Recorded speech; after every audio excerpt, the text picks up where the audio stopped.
2 సంవత్సరాల 3 నెలల కాలంలో కూటమి ప్రభుత్వం పూర్తిగా విఫలమైంది. ప్రజలందరూ ప్రభుత్వ మార్పు కోరుకుంటున్నారు. అందరూ నా వైపే ఉన్నారు అనేది జగన్మోహన్ రెడ్డి గారు కొత్తగా చెప్తున్న మాట. నిజంగానే ప్రభుత్వం పూర్తిగా విఫలమైంది అనుకోవాలంటారా? ఉమ్. విఫలమైంది వాస్తవం. ఎందుకంటే తను చేసిన అక్రమాలు చేయడం చేత కాలేదు, తను అమ్మిన లిక్కర్ అమ్మటం చేత కాలేదు, తను అమ్మిన ఇసుక అమ్మటం చేత కాలేదు. ఇరుట్లో విఫలమైంది. కరెక్ట్ ఆయన చెప్పేది కూడా, ఆయనలాగా చేయడం చేత కాల. కాకపోతే ఇప్పుడు రోడ్లు పగలు కొడతాం, బ్రిడ్జిలు కట్టడం, ఈ డెవలప్మెంట్ చూస్తే ఏంటంటే కడుపు మండి మాట్లాడే మాటలు కానీ దెయ్యాలు వేదాలు వంచడం ఇది ఎట్లా ఉంటుంది. అది సింపుల్గా చెప్పాలంటే అంతే. ఆ మాట అంటారు ఏందండి? ప్రభుత్వం వచ్చిన తర్వాత కంప్లీట్ గా అనేది సామాన్య మధ్యతరగతి ప్రజలు బతికే విధంగా లేదు, దోపిడీ పెరిగిపోయింది, దోచుకో దాచుకో పంచుకో తినుకో అనే నినాదంతో జరిగిపోతుంది అంటున్నారు కదా, దానికి ఏమని చెప్తారు మరి? చెబుతాం. ఎందుకంటే నాకు బాగా ఈ లోయర్ మిడిల్ అంటే పేదవాళ్ళతో పరిచయాలు ఉన్నాయి. అంతకుముందు రోడ్లు బాగలేని ఎప్పుడు ఏంటంటే ఆటో వేసుకుంటే వాడికి 10,000 ఇస్తే వాడిని ఆనందపరిచేవాడు. వీడు 50,000 ఖర్చు పెట్టాడు ఆటోకి.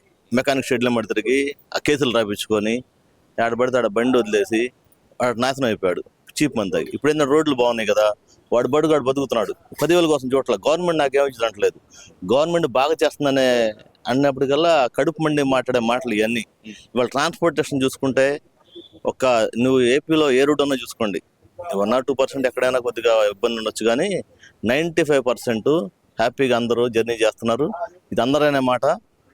రాజకీయాల్లో వాళ్ళు విమర్శ చేయాలి కాబట్టి చేస్తున్నారు అంతే. వాళ్ళకే తెలుసు ఆ నిజాలు. వాళ్ళ పార్టీ వాళ్ళు అంటున్నారు చాలా బాగా చేస్తున్నారు, కూటమి ప్రభుత్వం చాలా బాగా చేస్తుంది. పవన్ కళ్యాణ్ గారు మారుమూర పల్లెల్లో కూడా ఆ కొండ కొనల్లో కూడా రోడ్లు వేస్తానని చెప్పుకుంటుంటే ఈయన కనపడవు. ఎందుకంటే ఈయనకు కనపడేది ఒకటే, మావి గన్ ఒకటి.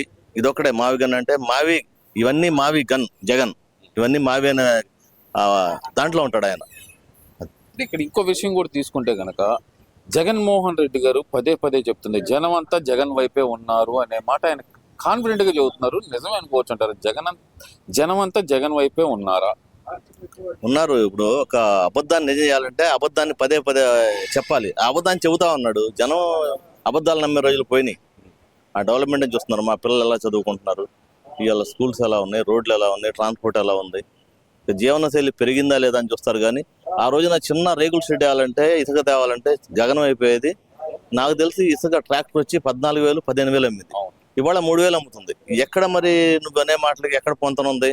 ఇవాళ డెవలప్మెంట్ అంటే ఎన్ని ఇళ్ళు కడుతున్నారో, ఎంతమంది జీవనోపాధి వచ్చిందో. ఆ రోజు గోబ్యాక్ అని వచ్చిన వర్కర్లను వెనక్కి పంపించావు, పూర్తిగా రాజధాని ఆపేశావు. ఇవాళ రాజధాని రోడ్లు చూడు, డెవలప్మెంట్ చూడు, ఎన్ని కనపడవు నీకు. కేవలం దోచుకోవటానికి అదంతా చంద్రబాబు నాయుడు గారు బెనామీల కోసమే రాజధాని పెడుతున్నారు, దానికి వత్తాసు పవన్ కళ్యాణ్ పడుతున్నాడు అనే మాట కదా అంటుంది. అంటే పేదవాళ్ళు బతికేదానికి కట్టే రోడ్లు బిల్డింగ్లు దోచుకోవడం అయితే, నువ్వు అమ్మిన ఇసుక మందు అన్ని కొన్ని వందలు ఉన్నాయి చెప్పండి నీ మీద. ఇంకా ఒక్క రోడ్డే లేదు, ఒక్క డెవలప్మెంట్ చేయలేదు, ఒక్క జీవో లేదు. కొంచెం మొత్తం గోబ్యాక్ అని పంపించేసావు వాళ్ళందరినీ. పోలవరం లేదు. అసలు ఎన్ని చెప్పాలి నీ గురించి చెప్పాలంటే? కాబట్టి నువ్వేదో ఆశతో జీవిస్తున్నావు, అలా మాట్లాడుకుంటా, మాటలు చెప్పుకుంటా, చెకోర పక్షిలాగా. లేదు, ప్రజల్లో పూర్తి వ్యతిరేకత వచ్చింది కాబట్టి నేను ఎక్కడికి వెళ్ళినా వేలాదిగా లక్షలాదిగా జనం వస్తున్నారు. దాని ఫలితమే రేపు స్థానిక సంస్థల ఎన్నికల్లో మనం పోటీ చేయాల్సిందే, ప్రజలందరూ మన కోసం ఎదురు చూస్తున్నారు అనే మాట ఆయన చెప్తున్నారు కదా. ఇప్పుడు ఒక ఒక 90 మందు ఒక పలావ్ పొట్లం ఇస్తే పాపం చాలా మంది పేదవాళ్ళు ఇస్తామంటే, పెడతామంటే ప్రేమ, కొడతామంటే భయం. కాబట్టి నువ్వు తెలుసు, నీకు ఆ సంపాదించిన డబ్బులన్నీ, ఆ స్కాములు చేయని డబ్బులన్నీ ఎలా ఖర్చు పెట్టి ఎలా జనం రాబట్టుకోవాలో. నువ్వు వెళ్ళిన దగ్గర ఎక్కడా చనిపోకుండా, యాక్సిడెంట్ కాకుండా ఉంది. ఆ తాగి గోల్ చేసి తాగి చచ్చిపోవటం, వాళ్ళని పరామర్శించడం ఇప్పుడు అవసరం అవన్నీ. అది కాబట్టి నువ్వు ఇగ్నెస్ వదిలేస్తున్నావు కొన్ని విషయాలు. నువ్వు చేసేవి కూడా జనం చూస్తున్నారు. వీడేంద్రా వీడు వస్తే నీ అమ్మ గోల, మాకేంది దరిద్రం అని వాళ్ళే అంటున్నారు తాగొచ్చింది తెల్లారి. కాబట్టి నువ్వు ఏదో పలావ పెడుతున్నావు, మంది ఇస్తున్నావు కూడా వస్తున్నారు. కానీ నువ్వు రూపాయి ఖర్చు పెట్టకుండా, డబ్బులు ఇవ్వకుండా రా, జనంలోకి వచ్చి, పబ్లిక్లోకి వచ్చి, ఒక కూటమి ప్రభుత్వం లాగా, ఒక పవన్ కళ్యాణ్ లాగా పబ్లిక్గా జనానికి రూపాయి పెట్టకుండా రేపు పొద్దున్న నేను వస్తున్నా అని చెప్పి ఎంతమంది వస్తారు నీకు? అదేంటి, ప్రజలందరూ ఎదురు చూస్తున్నారంట కదా జగన్ ఎప్పుడు వస్తారా అని చెప్పి జనం ఎదురు చూస్తున్నారు. అందుకే స్థానిక సంస్థల్లో మనం పోటీ చేయాల్సింది, ఎక్కడ ఏకగ్రీవం కావడానికి వీలు లేదు, ఇది ప్రజల ఆకాంక్ష అంటున్నాడు కదా. మరి ప్రజల ఆకాంక్ష ఎప్పుడు ఓడిద్దామని మళ్ళీ నేను, ఎందుకంటే మళ్ళీ ఆశలు కూడా తుంచేద్దామని, అది ఆకాంక్ష ప్రజలకి. అంతే ఆకాంక్ష. ప్రజలు అలా కోరుకుంటుంది. మరి ఎందుకు ఏకగ్రీవం అయితే కనుక స్థానిక ఎవరైతే కోఆర్డినేటర్ ఉన్నారో అతనికి ఎమ్మెల్యే సీట్ లేనట్టే, ఇది గుర్తుపెట్టుకోండి, మనం పోటీలో ఉండాల్సిందే అంటే బెదిరింపు ధోరణికి ఎందుకు దిగారు అనుకోవాలంటారు. మరి గతంలో చూస్తే కంప్లీట్ గా మొత్తం అన్ని స్థానాలు ఏకగ్రీవం కావాల్సిందని ప్రకటించిందే జగన్మోహన్ రెడ్డి గారు ఆయన అధికారంలో ఉన్నప్పుడు. ఎందుకంటారు ఈ డబుల్ స్టాండర్డ్ ఎలా చూడాలంటారు?